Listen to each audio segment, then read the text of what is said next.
Hello guys, welcome back to the channel. It is finally Indiana Fever game day, and you already know what that means. The Clark Show is back in action. Every single time Caitlin Clark steps on the floor, basketball fans expect something special, and tonight is no different. The Indiana Fever are getting ready to face the Portland Fire, and there is a lot to break down before tip-off. Over the last several games, Caitlin Clark has been playing some of the best basketball we've seen all season. She's been putting up huge scoring numbers while creating opportunities for everyone around her. The conversations outside of basketball never seem to stop. Every day, somebody wants to debate something that has nothing to do with the game itself. Meanwhile, Caitlin Clark keeps doing exactly what she's always done, walking onto the court, knocking down shots, making unbelievable passes, and giving fans the kind of performance they became accustomed to watching during her legendary career at Iowa. That is why so many people tune in. They don't tune in for social media drama. They tune in because they want to watch one of the most exciting basketball players in the world perform. Now, don't make the mistake of looking at Portland's record and assuming this game is going to be easy. The last time these two teams met in Portland, the Fever got completely outplayed. Portland controlled the tempo, forced Indiana into mistakes, and made life difficult from the opening quarter until the final buzzer. That loss should still be fresh in everyone's memory. But this Indiana team isn't exactly the same group anymore. Recently, the Fever offense has looked much more organized. The ball has been moving, the spacing has improved, and Caitlin Clark has had more opportunities to control the pace of the game. When the offense flows through Clark, everyone seems to benefit. Kelsey Mitchell becomes even more dangerous because she doesn't have to create every shot off the dribble. She can attack closeouts, come off screens, and score quickly before the defense gets set. Aliyah Boston also becomes much more effective because defenders are forced to respect Clark's shooting range several feet behind the three-point line. Every pick and roll creates difficult decisions for opposing defenses. If Indiana sticks with what has been working lately, they have every opportunity to win this basketball game. Looking at the injury report, Caitlin Clark is listed as probable with a back injury, but all signs point toward her being available tonight. Aliyah Boston is also listed as probable, which is huge news because Indiana desperately needs her presence inside. Monique Billings appearing on the injury report with a hip issue is something worth monitoring throughout the game. Hip injuries can become frustrating very quickly, so if her minutes are managed, maybe Makayla Timpson gets a bigger opportunity off the bench. Demiris Dantas is again dealing with a knee injury and remains unavailable, meaning the Fever will likely continue relying on their current rotation. Now let's talk strategy.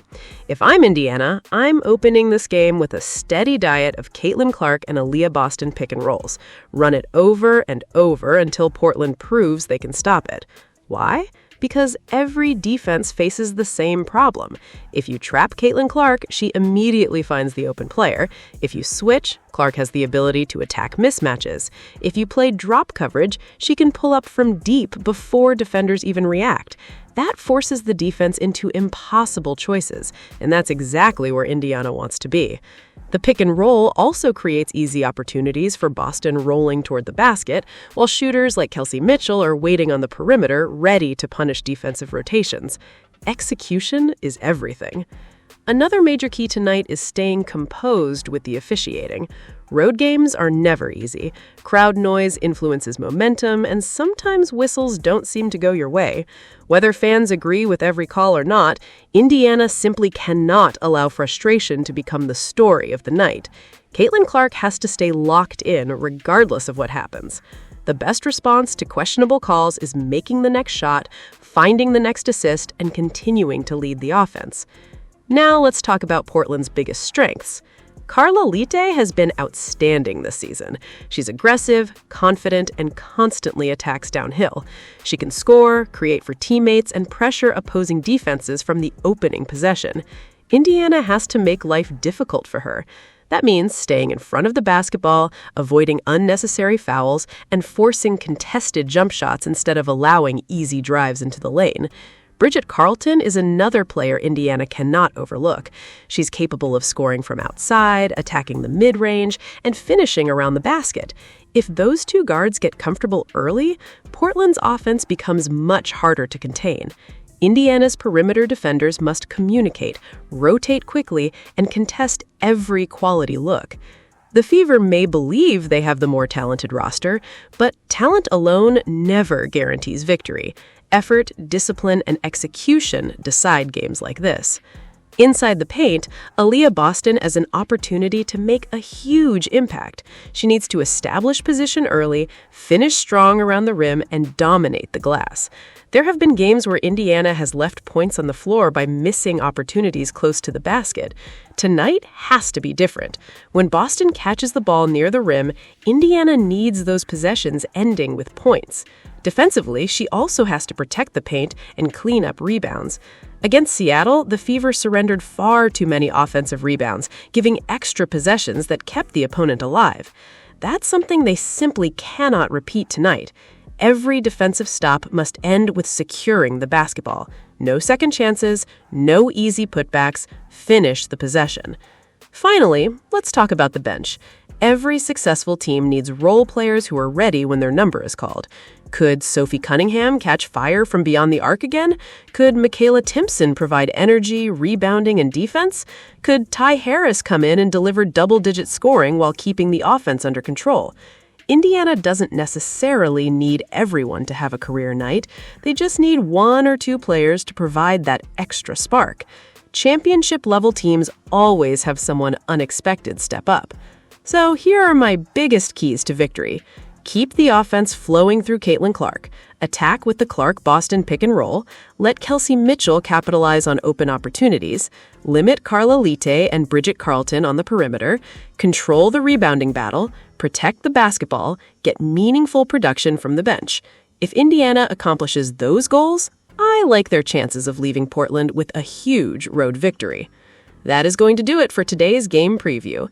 Drop your score predictions in the comments below. Who do you think has the biggest game tonight? Does Caitlin Clark put together another spectacular performance? Does Aliyah Boston dominate inside? Or does someone from the bench become the unexpected hero?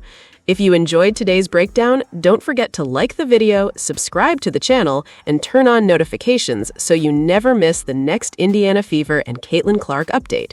Thanks for watching, and I'll see you after the game. You want to focus straight on basketball, definitely respect that. But when, just asking you directly, when people use your name for racism, misogyny, whatever, what is your response to that specifically?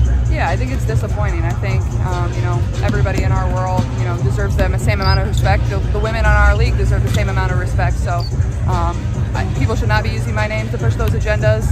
It's disappointing. It's not acceptable. But yeah, I mean, this league is a league I grew up admiring and wanting to be a part of. Like, some of the women in this league were my biggest idols and role models growing up and helped me want to achieve this moment right here that I get to play in every single night. So just treating every single woman in this league with the same amount of respect, I think is just a basic human thing that everybody should do. Like, just be a kind person and treat them, how you would want to be treated. And I think it's, very simple.